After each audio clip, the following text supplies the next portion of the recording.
ئامادەبوانی خۆشەویست سڵاوتان لێبێت.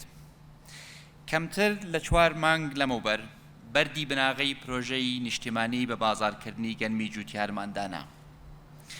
ئێستا خۆشبەختانە بەشێکی گرنگی ئەم پرۆژەیە لەم ماوە کورتەدا تەواو بوو. لە 2 ڕۆژی داهاتووەوە چاوەڕێین زیاتر ڕۆژانە 500 تەن ئاردی خۆماڵی بە کواڵەتی بەرزەوە بکەوێتە بازاڕەوە. وەک ئێوە و هەموو هاوڵاتیانی کوردستان ئاگادارن لە ماوەی ڕابردوودا بەهۆی نرخی درا و کێشەی هاوردەکردن نرخی ئارد بەرز بووەوە. ئەمەش نیگەرانی زۆری هاوڵاتیانی لێکەوتەوە. دەستخۆشی لە هەموو ئەو لایەنە و پەیوەندیدارانە ئەەکەم کە توانیان بە زووی و بە شێوەیەکی کورتخایەن و کاتی چارەسەری بەرزبوونەوەی نرخی ئارد و نان بکەن. بەڵام ئەم کێشەیە وەک هەموو کێشەکانی تر پێویستی بە چارەسەری درێژخایەن و ڕۆژەی استراتیجی هەبوو کە ئێمە بەر لەوە هەنگاومان بۆ نابوو. ئێستش بەڕێستان ئەنجامەکەی دەبینن کە کردنەوەی کارگەی ئاردە کە ئەمەش بەشێکە لە پرۆژەی نیشتیمانی بە بازاڕکردنی گەنمی جوتیاران. بڕیار نەبوو ئەم پرۆژەیە بەم نزیکانە تەواو بێت. بەڵام دوای بەرزبوونەوەی نرخی ئارد ئێمە لە حکوومەت وەزارەتی کشت و کاڵ و کۆمپانیای قەیوان و هەموو لایەنە پەیوەندیدارەکان پێکەوە هەموو هەوڵێکمان خستەگەڕ بۆ ئەوەی لایەنی کەم کارگەی ئاردی ناو پرۆژەکە بە زووترین کات تەواو بکرێت بۆ ئەوەی کۆتایی بە نیگەرانی هاوڵاتیان بهێنین. خۆشبەختانە هەوڵەکانمان ئەنجامی چاوەڕوان نەکراوی هەبوو و وەک دەبینن لە ماوەیەکی زۆر کورتدا کە کەمتر لە 4 مانگە ئەم کارگەیە تەواو بوو. پرۆژەی وا دەبێتە هۆی زیادکردنی بەرهەمی خۆماڵی، باشترکردنی کواڵەتی و کەمکردنەوەی ڕێژەی بەرهەمی هاوردەکراو کە ئەمەش هەمووی ئەبێتە مای سەقامگیرکردنی نرخ لە بازار.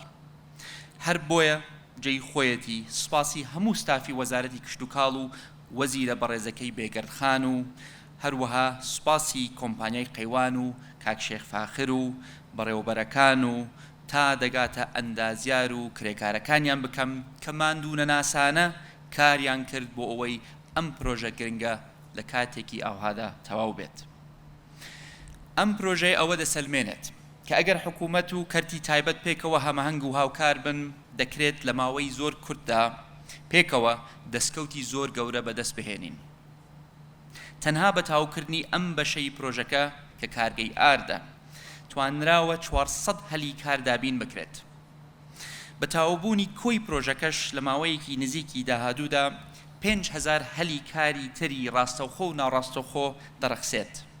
ئەمە جگەلەوە کە جوتیارە عەزیزەکانمان چیتر نیگەرانی ساخردنەوەی بەرهەمی گەنم نابن و چیتر چاو لە دەستی بەغا نابن تا ئایا چەند گەنممان لێ دەکرێت و کەی پارەکەیان بۆ تەرخان دەکات.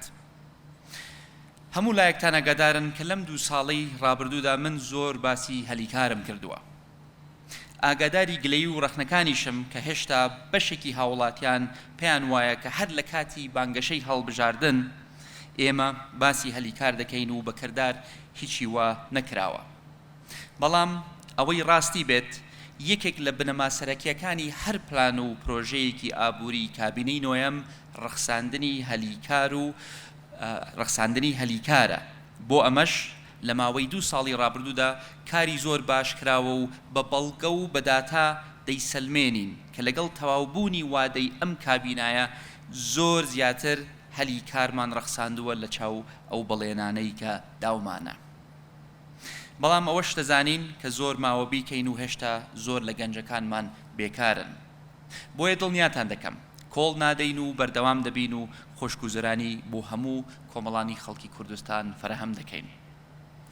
لە ماوەی 2 ساڵی کارکردنی کابینەی نۆیەمدا مۆڵەتی وەبەرهێنان بە 860 پرۆژەی گەورە و مامنەوەند و بچووک دراوە کە سەرجەمیان زیاتر لە 48,000 هەلیکار دەرەخسێنێت. هەندێکیان تەواو بوون و لە ماوەیەکی نزیکیشدا لەم 2 ساڵەیە بەشەکەی تریشیان تەواوە بن. ئەم پرۆژەیە یەکێکە لە 860 پرۆژانەی کە ئاماژەم پێدا کە هەر لەم پرۆژەیە 5,000 هەلیکار دەرەخسێنێت. پرۆژەی سلەیمانی 2020 پرۆژەیەکی دیکەیە و ئەوەش زیاتر لە 5,000 هەلیکار دەڕەخسێنێت. پرۆژەی کارگەی شەکری بتوێن نزیکەی 8,000 هەلیکار دەڕەخسێنێت.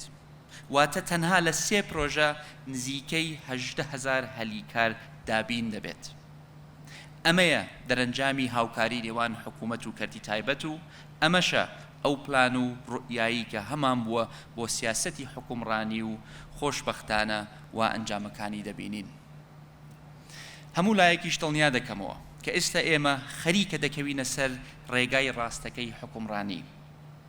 بەو متمانەی لە نێوان حکوومەت و کەرتی تایبەت دروست بووە، بەو چاکسازیانەی کە دەستمان پێی کردووە بۆ نەهێشتنی ڕوتین و دەستێوەردان لە بازاڕ و کاری بازرگانی، نەهێشتنی مافیاگەری و سەرانە وەرگرتن، بەو کار ئاسانیەی کە لەمەودووە بۆ کۆمپانیا و بەرهێنەران دەیکەین، بە دڵنیاییەوە لە داهاتووی نزیکدا پرۆژەی گەورەتر و زیاتر جێبەجێ دەکرێن کە هەموو ئەمانەش هەم هەلیکاری زیاتر ئەڕەخسێنن و هەم ئابوووریەکەمان هەمەجۆر دەکات، هەم ژێرخانی ئابووری کوردستانیش بەهێز دەکات و کولفەی ژیانی ڕۆژانە کەم دەکاتەوە. لە کۆتاییدا جارێکی تر دەستخۆشی لە گروپی کۆمپانیەکانی قەیوان و وەزارەتی کشت و کاڵ دەکەم کە زووتر لە وادەی خۆی توانیان ئەم کارگەیە تاو بکەن و نیگەرانی هاوڵاتیانیان ڕەواندەوە لە بابەتی گرانبوونی نرخی ئارد و هیوای سەرکەوتنیان بۆ دەخوازم و هەر شاد و سەربەرز و سەرکەوتوو بن و دووبارە بەخێر بێن سەرچاو.